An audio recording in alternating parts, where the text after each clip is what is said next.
Well, it is finally time to get into some recruiting. How has UCF been doing on that front?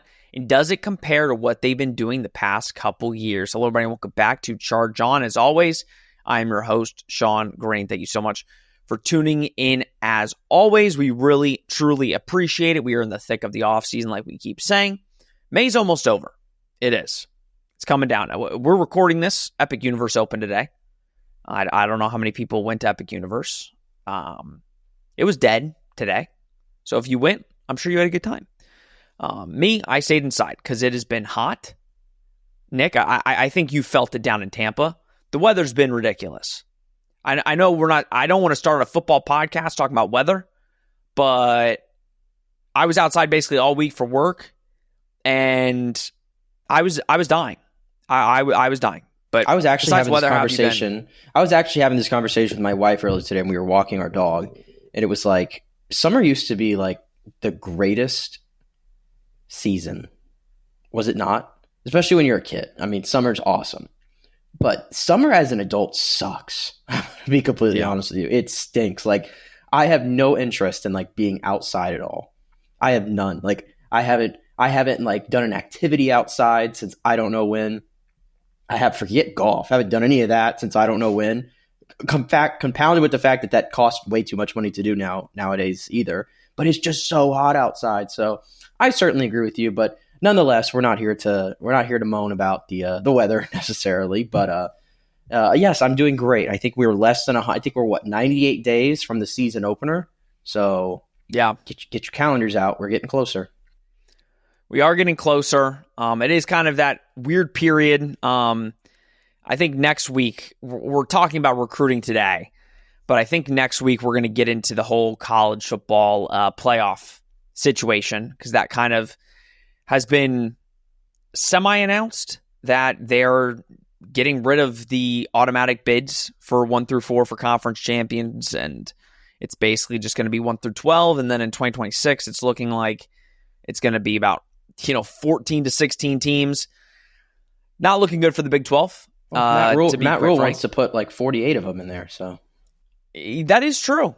He did say that, which I think, obviously coaches want to get in the playoff any way you can. So let's make it like the NCAA tournament, I guess, at this point. But we'll probably talk about that next week as stuff gets more finalized and kind of what it means for UCF moving forward. But let's get to some recruiting. Now, listen, we've been very positive on this show recently. Really, ever since Frost got hired, we were negative for about a week, and then we jumped on the positivity bandwagon and have rode it ever since. But we've also said that there's going to be some dips as the year goes along, because this is going to be, a semi-rough time. Because you're rebooting your program, you're restarting basically from scratch, and this year is basically a wash. It was our own words. Recruiting was the one thing that when people would ask us, Nick, hey, what do you think about Gus, getting let go at the end of the season? What are your thoughts? We were very honest, and we said, listen, we think it's time for a change. He doesn't do enough with the talent that he has. But the one saving grace with Gus for us was always he can recruit like a top 25 program in the country every year. Basically, from the minute he stepped on UCF's campus, he was grabbing players that we never would grab, that UCF would never get. So there was always this weird, he hasn't been a good coach the last basic 2 years, but we're getting top 4-star guys that are coming to the UCF Knights. So what do you do? And obviously the losses prevailed over the nabbing, top 4 stars committing. Well, now we're in that Scott Frost era. And we're going to go through the names, but I kind of want to have this mini conversation first, where it's UCF right now in the 247 rankings. Nick will give you the on-3 ranking. 247, I think their list is 41st overall in the country. They have 8 commits so far. It is early. I do want to preface by saying that. This is very early. Some of these kids might not even be committed to UCF in the next week, let alone the next 6 months. but I thought it was a good exercise to go through the names and not be so negative, but to kind of just see and talk about the shift. So, Nick, in the last couple months since Frost and his new staff have been hired, what have you seen in terms of the type of commits that UCF is getting compared to when Gus was here? I mean, you're definitely not seeing forget going after, there were times like last year during some of the games where, we'd be setting up for the post show on the field. And obviously all the recruits are always hanging out, a little bit after, talking to coaches, talking to their respective recruiter or whatever. And we would be like, oh, wow, that's that 5-star kid, that's over there. And it would be like, whoa, because we're not like in the weeds much with like recruiting. We're not like, going to watch these guys play or anything like that. So when you get a chance to see them, it's kind of cool. And it's like, wow, they're on UCF's campus. And those were guys who, I don't know if UCF was ever going to land one of those guys before, but it was kind of cool that they were in the conversation at least, right? You're not going to get that at least right now. And nor should that be the expectation right now. So it definitely is sort of not sort of back to square one, like, okay, now we have to recruit like we used to because recruiting has changed so much, obviously, but you're not going to see the 5-star guys probably on campus this year. You might have a few 4-star guys that they might try to get in and hopefully like they can try to continue to recruit the greater Orlando area as well as Gus was able to do and try to develop them a little bit better. But it's going to be different. And, I look at it today and UCF is on three's industry rankings. They have them ranked 52nd in college football and 10th in the Big 12, rather. And I would just say, according to those ranking and, I know a lot of people probably take those with a grain of salt because we've seen UCF have, rankings in the top 40 over the last few years, excluding this past cycle, right? And, a lot of those guys, unfortunately, didn't pan out. But I would say if they could finish in the top 50, because right now they're at 52nd in our on-3 industry rankings. If they could finish in the top 50 in year one, I think that would be a nice step forward. I mean, wouldn't you agree? No, I would. And I think that's where we're mostly talking about the mindset here. Because it is a lot to go from, hey, let's continue getting top 30 classes, maybe break into the top 20 if you can. It is hard for a person to switch that mindset, Nick. And I think that's where the players that UCF is getting commits from are not bad players. And what have we always said? I sound like a broken record. Doesn't matter how many stars the kid is. It matters what they do when they get on the field and they go perform. And the players that UCF is getting commits from right now are great gets. But I think for some fans sometimes, they look at it as where are the usual prospects that UCF has been nabbing over the last couple of years. And I think that's where the mindset needs to shift a little bit. Yeah, and I would still say, though, I mean, first of all, you have to win games. I mean, that's an obvious statement to make, but you win games, you got to put some more prestige back on this program. Because I think, we were riding this sort of this upward trajectory. And then I feel like it's sort of plateaued probably in 2023 a little bit with the transition to the Big 12. And then everything that happened last year, obviously, I think the program sort of took a hit. I think we would all agree with that. So you have to get some of that back. And I think that's going to take time. We already talked about, expectations, year one a little bit on last week's show. So that's going to certainly take some time, but I still will truly tell you, and I truly believe that Orlando is a type of place, like it's very different than a lot of the places that are in your conference, right? And if you get this thing rolling and you get this thing back headed in the right direction, I do think maybe eventually, maybe one day, you will see a shift, and you might be able to attract some of the higher ranked recruits and guys like that, but also not to touch on it much because we're obviously going to get into it next week. But the playoff system and how that's going to be, and how many bids the Big 12 is going to have. Are they only going to have at-large stuff? Like that stuff is going to matter, and that's not going to be just a UCF thing. That's going to be an entire conference thing. So it does make it a little bit more to forecast how this is all going to work as we move forward. But for right now, you can't really worry about that. You just have to sort of, dig your heels in a little bit and, not to steal a Gusism, but, recruit like your hair's on fire a little bit. I wish I could find a different way to say it, but at the moment I can't think of anything right now. I can't find a good thing right now, so I'll just stick with that for the moment. But I think you get my drift there.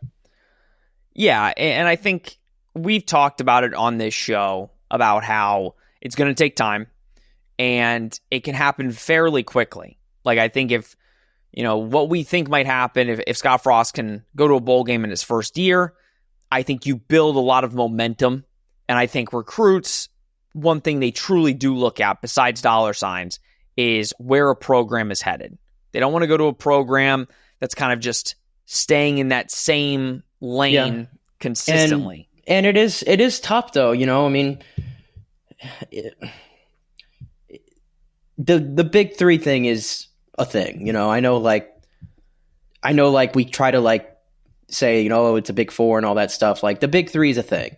But I will say, and Miami has, obviously an unlimited budget to work with. We'll see what happens eventually with NIL, if there's any guardrails on this stuff. But for right now, like you would say, Miami is one of the top 5 schools at being able to attract talent because of the NIL stuff they can offer. It's Miami, brand, yada, yada, yada.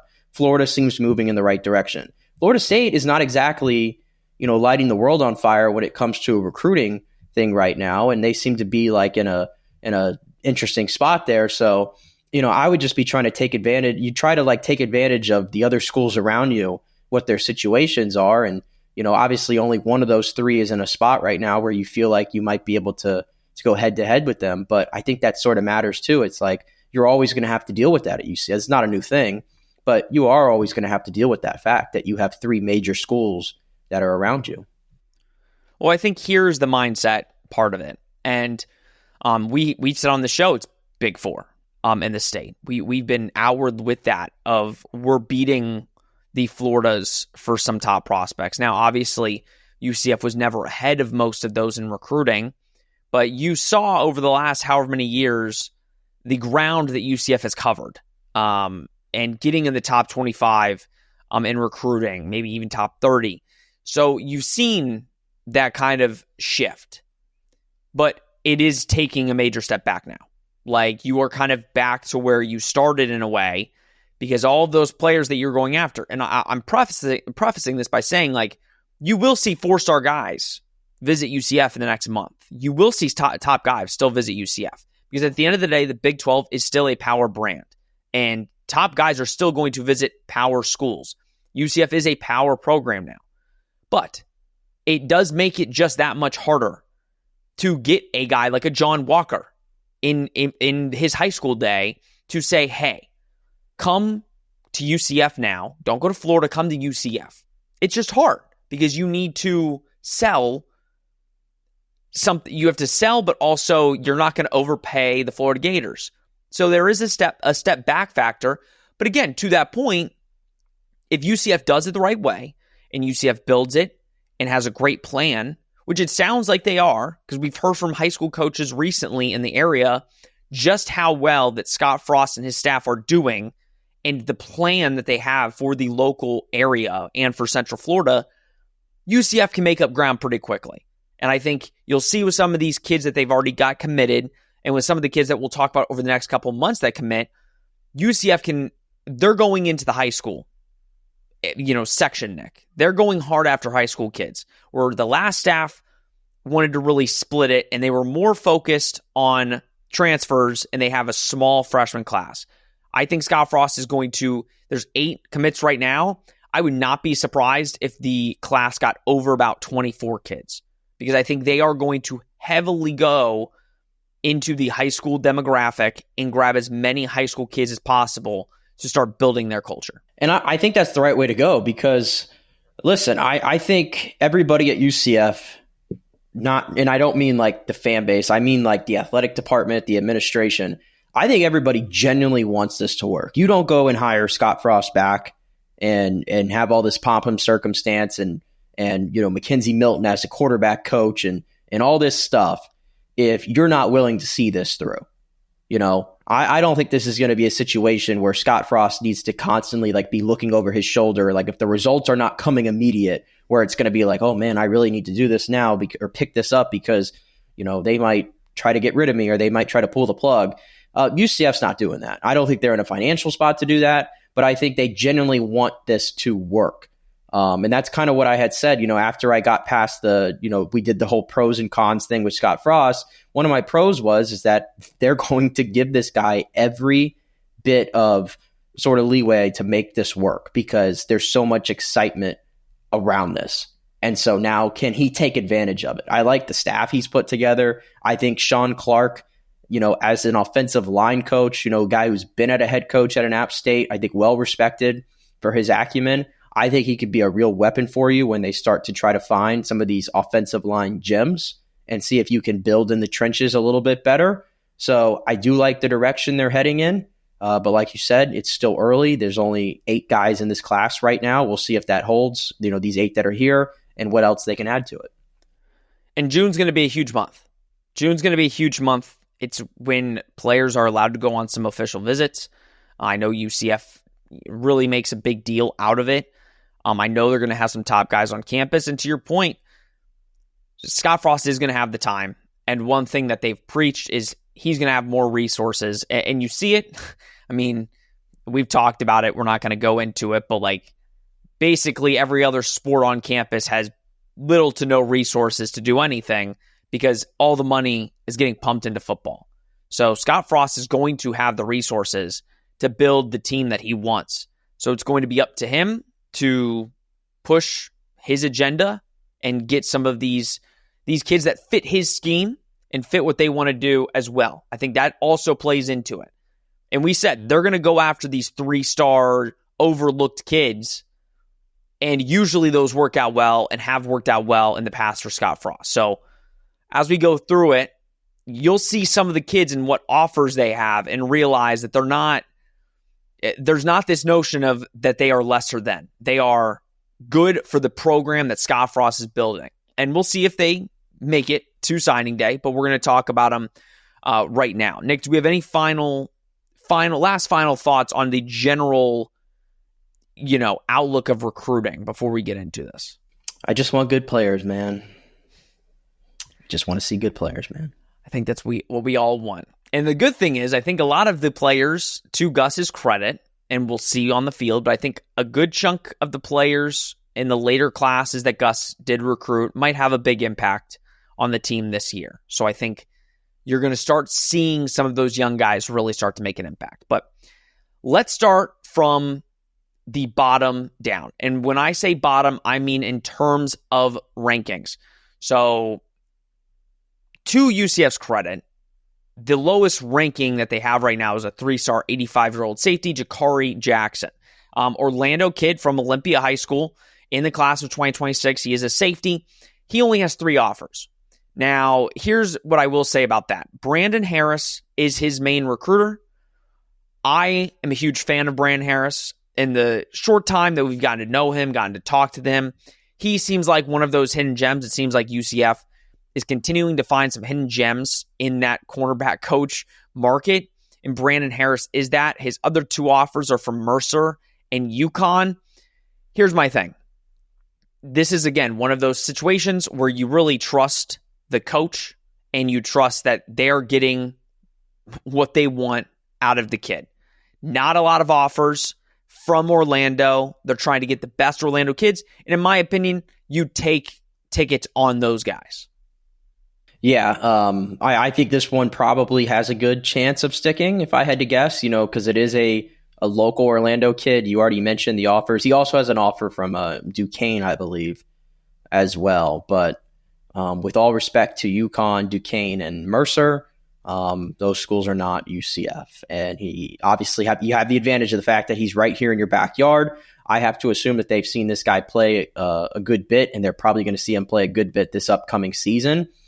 Obviously he's a little light right now when it comes to his weight, but that will obviously change as you get this guy into a collegiate program and maybe even as he goes into his senior season of high school here at Olympia. But I would just say, like, if we were doing like a temperature type deal on this, I would say it's you feel pretty good about your chances of keeping him. And and like you said, that's an under the radar guy, and that's what you're sort of having to try to find here. For sure. And you're getting guys committed early. And then you are hoping, and you most likely will see some of these guys rise throughout the next couple months. UCF is getting in early on a lot of these guys, and that's good as the process is really just starting out. It's happened a year ago, but UCF's coming in late to the party here. But that's, again, a positive on some of these guys. Let's go to Kane Archer, the quarterback, UCF's 2026 quarterback from Greenwood, Arkansas. Listen, he's highly ranked quarterback. It's not like he's who was the one, Duckworth, Landon Duckworth. Landon Duckworth, yeah. And I think that's where you look at it and you see Landon Duckworth was a top 10 dual threat player in the country. And you look at it and he was a 4-star, 92, 93 overall. Like, that would have been the number one player quarterback for UCF in their history.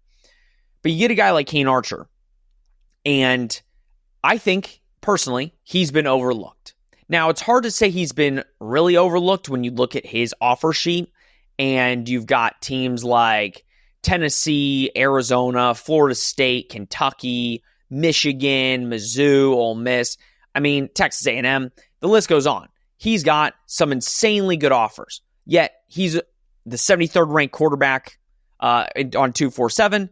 He, by all accounts, if you look at his stats, I mean, I think he's thrown like 6 interceptions his entire collegiate career, thrown for over 40 touchdowns. I don't have his 2024 stats, but I'm assuming that they were really good. They've gone 26-0 in the last 2 years, Nick. We talked about him on a previous podcast, but I think, again, this is a guy that you truly feel like if he could come in, he is the Scott Frost, Mackenzie Milton type quarterback. He is the mold that you want. They're not going out and getting quarterbacks that are just 4 stars just to go after them. They're getting the guys that are maybe a little overlooked, maybe, and fit their system, frankly, perfectly. Yeah, a lot of production from him. Almost 7,000 passing yards, 99 touchdowns, only 8 interceptions for Kane Archer. I think he was clocked at, he put something on his social media that he was clocked at 21 miles per hour on one of his runs. Put up a lot of big numbers in the Arkansas 6-8 state title game, 321 yards and 3 touchdowns. And then he ran for 131 and 4 more scores. So a lot of production from this kid for sure. He is from Arkansas. He's got the offer from Arkansas. So I guess in the back of your mind, you always have to think about, we still are very early into this process. Who knows what happens here? But he has been on he has been on some other platforms, I believe, saying that he's locked in and he's not switching up. And not to take that with a grain of salt, but he would not be the first one to say that and then obviously leave. But I think when they landed him, they were really excited about it. And like you said, he sort of fits the mold of what we've seen a Scott Frost quarterback to sort of look like. And he can add such another element with what he could do with his legs in addition to what he does with his arms. So yeah, I'm hopeful that they can hold on to this kid. And, right now he's ranked as a top 550 recruit, I think. And, who knows, maybe that could bump that up by the time we get through his last season. Yeah, I think it's going to go up. I think people are, again, he's got some of the best offers you can have in terms of offers for a high school quarterback. I think he's the right guy for UCF. I'd be shocked if he decommitted. I've said that before, and then I've been shocked. But I think Arkansas going after another quarterback and having another quarterback commit under their class, I think that maybe fueled the fire a little bit. Maybe he said, no, I'm not going to go to just because Arkansas is my hometown team. I'm going to go to a place where I am the guy. They are recruiting me, and I am their guy, and not necessarily where Arkansas is recruiting a couple different guys. And I've seen some Arkansas people say, like, they're not losing sleep over it because it's Arkansas. It's an SEC school. Is it a top SEC school necessarily? No, but nonetheless, it is an SEC school, and they feel like they should be shooting higher than Kane Archer. So do with that what you will, but I would certainly take him in UCF's quarterback room. No questions asked. Yeah, I will take him in a heartbeat. And right now he is committed to the Knights. We'll see if that sticks. Charlie Jilick, tight end from Portage, Michigan, 6'5". He's an 86 overall 3-star. Offer sheet, not that extensive. He's got offers from Arkansas State, Ball State, Central Michigan, Cornell, Eastern Michigan, Ohio, San Diego State, and Western Michigan. So not necessarily a top tier offer sheet. But again, I think this is where I try to emphasize when you bring coaches onto the staff. Number one, it's what relationships do they have? I don't know who he's primarily recruited by, but I think that might have something to do with it. Again, Michigan's not close to Florida, if you didn't know. But I think I think Jarris McIntyre was on his campus a couple weeks ago. There you go, Jarris. Well, Jarris is involved in a lot of the recruiting, obviously, but I think this again might be one of those under the radar signings. You have to fill out tight end rooms. You have to get a tight end pretty much every single cycle. And this kid might have some really good potential. We don't know too much about him in the long run. He's picked up a couple offers in the last couple months. But Nick, again, you really need to, it's really about looking ahead and trying to find those hidden gems. And this might be one, especially going over to Michigan to get him. Yeah, and he also can play linebacker from what I've seen, but it sounds like UCF likes him more on the offensive side of the ball. But I do find it interesting. Like, when's the last time UCF has gone and, gotten a Michigan kid committed? Like, you don't really see that. You don't see that too often. And so dipping into sort of do you call that, is Michigan the Midwest? Do we call it the Midwest?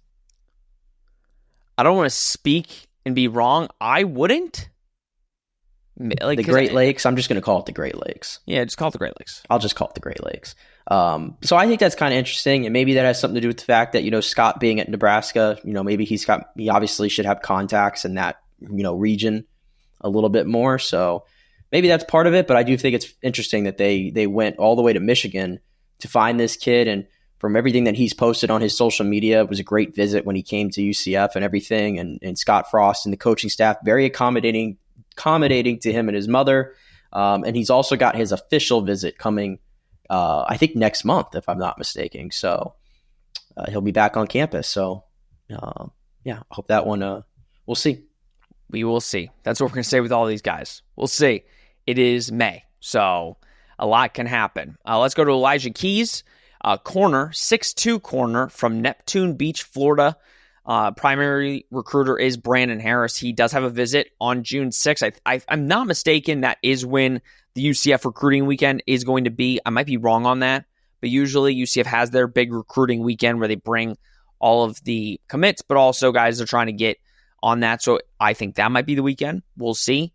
Love the size. Again, if you know Scott Frost type corners, he likes guys with some size on them. He's got a pretty decent offer sheet. He's got some offers from some top schools like South Carolina, USF. So UCF beat USF for him, Pittsburgh, Memphis, FAU, FIU. So again, a pretty decent sheet here.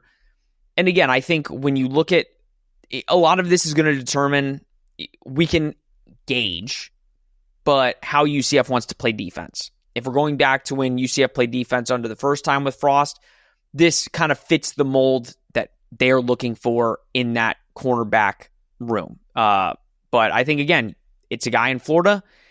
You want to get that fence around the Florida area, and this kid is kind of perfect for that. Yeah, there's actually a really cool article on him from Chris Boyle of the Daytona Beach News Journal. Did a sit down. I don't know if it was a sit down with him or something over Zoom or what, but he did an interview with him. So I encourage you guys to go check that out, because there's some cool nuggets in here, and obviously I don't want to reveal all that stuff, but he sort of talks a little bit about some of his coaching that he's gotten in high school, some prominent names that have coached him, talking about the fact that he's put on some more muscle here as he goes into, or since his last season, and then the fact that he's got roots in Orlando, and he talks about his dad and how he attended Evans High School, which is not too far from downtown Orlando. So he seems a guy that's really excited to get onto campus and hopefully hold this or see this one through rather with his commitment to UCF. it makes it much easier when you're recruiting Florida and recruiting Florida kids and guys that have been to Orlando and know the area. It makes it that much easier. So again, we'll see if he sticks, and we're excited to see him go on a visit here in the next couple weeks. Let's go to a linebacker, Kamani Morales. He is visiting in a week. So his visit's on May 30th. Recruited by Mark D'Onofrio and Brandon Harris. So kind of tag teaming that. This is Mark D'Onofrio, obviously has had a lot of negativity thrown his way. And I think this kid, if you watch the tape, he's from Fort Lauderdale, Florida, American Heritage, a good school. In 2024, he had 126 tackles, 18 tackles for loss, and 3 sacks. Obviously, American Heritage went 12-2, and they won the Florida 4A championship. Kid's really good. His offer sheet speaks for itself. Yeah, he's got offers from UCLA, Arkansas. He's really good. And I think if you just watch the film on him, Nick, he's a guy that you could totally see coming in. And I don't want to say playing early because I feel like I say that a lot about guys and then I'd never see him.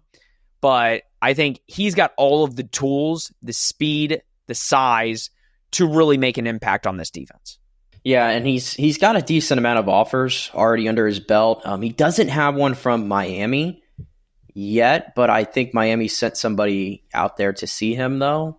So, I mean, this doesn't, on the surface, though, this doesn't seem like somebody that Miami would go after necessarily just because of where he is, but they might see something in him, further than what just like a recruiting ranking, for example, would tell you. So you certainly have to watch that. But again, he's another one who was pretty early into the Scott Fry. I think he was one of Scott's first recruits that he was able to commit or get committed. No, he was. And I think we saw it early. They went after linebackers. One has already decommitted. I think that he decommitted today. I forgot the kid's name. It starts with an M. But they were going after linebackers, and we said that we think that you could clearly see what they're coveting as they look into the 2026 class. And that's where we go to Antoine Sharp, who is another linebacker from West Palm Beach, Florida, plays at Palm Beach Central, 86 overall, 3-star, 212 pounds and 6'1". So big already. He's got 3 visits scheduled in June. He'll be going to Florida State on June 6th, West Virginia on June 13th, and he'll be closing it out at UCF on June 20th. So there is a chance. If somebody wants to let me know in the comments when the recruiting weekend is for UCF, let me know, because now I have no idea. Granted, it's the entire month of June for official visits, so he's going to be coming to UCF on June 2nd. Clearly looks like his stock is rising a little bit. He had a hell of a season this past season. Again, another linebacker for UCF, where in 2024 he had 133 tackles and 13.5 tackles for loss, 4.5 sacks, interception. They're going after linebackers. And granted, a lot of high school linebackers have a lot of tackles. It's nothing new. But it does kind of, again, after the couple years that UCF has had, especially in the linebacker room, to see some of the stats that UCF is getting from some of these guys, it does make you kind of feel good about who's committing to UCF in that room. Yeah, a lot of production, like you mentioned, 133 tackles and 13.5 tackles for loss, 4.5 sacks as a junior. And, sort of, he said this, and so many other guys have said it too. You find a common theme when they're talking about, what drew them to UCF. And, I've heard a lot of them say the word family a lot, and the way they feel treated and they feel respected and everything by this coaching staff. So again, everything seems to be positive there. And like you said, I think his stock is certainly on the rise. He's got good size. I think 6'2", 220 as a junior. I think that's pretty good. So very physical sort of style of play. And that's a room that I think they need to continue to flood. I really do. I think we've all watched the sort of the linebacker play for UCF over the past however many years, and it just simply hasn't been good enough. So that's one of the positions that I don't mind them flooding at all. Take as many as guys in as you want. He's going to have that Florida State visit next month in addition with this UCF visit. So you're going to be competing against an in-state rival, but hopefully they can make this one stick as well. Yeah, and I wouldn't be shocked if they got another linebacker to add to the class. Like Nick just said, I think they're going to load up. They've already got 2 committed to the class. I expect potentially 1 more to load up that room.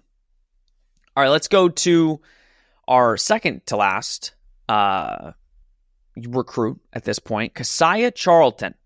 Now, this is the first real freshman as so far commit under new offensive line coach Sean Clark. 6'7" from Brunswick, Georgia. Now, listen, I'm very honest about my love for 6'6" to 6'8" offensive tackles. I feel that they need to be large. They're not always good. But I asked Sean Clark when we were talking, I said... That's riveting stuff right there. They need to be large. You know what? I like my offensive tackles on the left and right side to be 6'6" or bigger. Or that is my preference. It doesn't always mean better. Look at Will Campbell. But I like offensive tackles to be 6'6" to 6'8", big-bodied, good hands. And I think with Sean Clark, I think the coaching is there. And that's where I always got excited about offensive line commits in years past. Getting a guy like Keziah Charlton, again, I think an under-the-radar signing, 6'7", 295. I think with the right coaching, this kid can be really good. Go ahead. Yeah, and I was going to say, I think pretty telling that this staff is really high on him because keep in mind, Keziah had his initial game day visit with UCF this past October, actually. And that was obviously when Herb Hand was recruiting him. And then the new staff comes in and he got reoffered in February and then ultimately committed. So I think if you just sort of read that one right there, this staff saw this guy as this kid as a priority. And they felt the need that they wanted to reoffer him, obviously, and he decided to commit. So that has to mean something, I think. It does. And now the only thing that makes me nervous is, again, with a lot of these kids, I do think in the next couple months their stock is going to rise. That's why I said I think it's a good thing that Scott Frost, like when a new staff does come in and they immediately offer certain kids, you do get a little boost because you're offering kids and you can push that you are a priority for me. Like, we just got hired. You are the guys that we want. And I think with Keziah, that is one of the keys is we're brand new. We still want you. We know the previous staff recruited you. We're making you a priority. And I think that's worked. But to be fair, you're going to need to keep it up because schools are coming. Schools are going to be coming after him to try and get him to flip, which should be an interesting recruiting battle. And he's another one that'll be here, I think, next weekend on UCF's campus. Yeah, there you go. So a lot of these guys are coming back in June. Yep, it's the big recruiting month for everybody. And it's going to be no different for UCF. And now the big whale right now, Tyron Wortham. This one makes me nervous because this is like the Javon Boggs situation for me all over again. Love this kid. Obviously, if you look at it, he's the best recruit on the board for UCF. He had, in his junior campaign, 67 catches for over 1,300 yards and 17 touchdowns. His squad at Booker went 9-4. He's a track star. We love speed. I think we haven't talked to Tyron. I want to talk to Tyron, but I think one of the main reasons he probably committed to UCF is he saw and he knows the Scott Frost offense and what he could do with a speedy receiver like this kid. The issue is, and now he's from Sarasota, very close. The only issue is basically a day or two after he committed to UCF, Georgia went and offered him. So there is some trepidation about whether this is going to stick and whether he will stick and be committed to UCF. Obviously, Sean Beckton is his primary recruiter. But Nick, if UCF can get him to signing day and get him to sign on the dotted line, the era of the young receivers will be officially back. I would be over the moon if they can somehow hold on to him. I have my I have my doubt right now because I think you mentioned like the Georgia offer came in, and on one hand, it's like, okay, Georgia's offering him, and Georgia's not just handing out offers to everybody. I mean, Kirby Smart ain't doing that. So if Kirby Smart and their coaching staff see something in Tyron Wortham, then that tells you that UCF is right on the money with him. And I think if you go look at some of his film that's been put out there a little bit, some of the high school, I mean, the guy is very explosive, obviously, and Booker uses him in a variety of different ways. It's not just he's not just a receiver necessarily. Even though he's a track star type of guy, he's not just one of those dudes that just getting downfield. Like a lot of the stuff is sort of the intermediate stuff. They use him on end arounds, and in any way they can just get the ball in this guy's hands because he is so explosive as an athlete with the track background. So if you're thinking about the sort of the UCF fast days and everything and these very explosive receivers that Scott Frost is used to having, Tyron Wortham checks every box. So certainly because of what happened last year with the whole Javon Boggs thing, it does sort of scare you. But I mean, that was such a different situation, right? I mean, yeah, Gus going to Florida State, and that was the school that was the most that was on Javon besides UCF. Like that was a perfect storm. So I don't think we can really put much stock into it, but certainly this guy has a chance to be what was the way you called the big whale? What'd you say?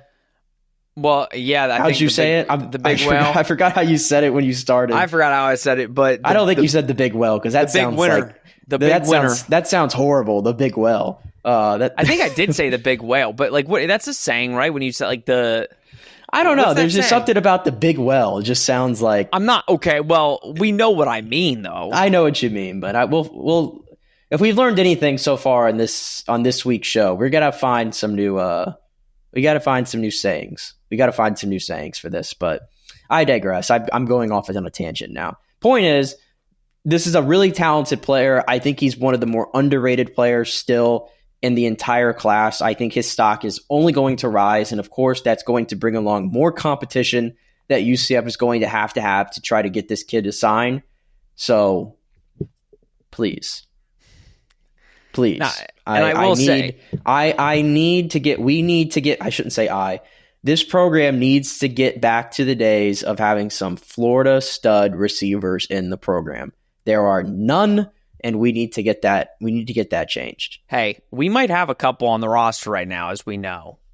Just throwing them out there. I'll put the word "have" in front of there. There was none. Yes, but too much talent. Too much talent in this state at that position to not have those guys roaming around. 100%, and I think that's where we bring it full circle and say Tyron Wortham is a guy that on the previous staff, he would be at the top of the board, and that would be one of your top recruits from the last staff. So I think, and not saying the other guys aren't, because I think a lot of the same guys that UCF has recruited, the linebackers, the safety, corner, the last staff would have gone after these guys. So it's not saying, like I said, that they're lesser than in any way. But what I am saying is Tyron Wortham would be the number one guy on your board at the receiver position. And that's where you can look at it and say, this program is headed in the right direction because you are getting some of those guys that you didn't think you'd be able to get right now, but they committed to you and they believe in what you're doing. So that's where you ended on the positive note and say, things are headed in the right direction. You made the right move.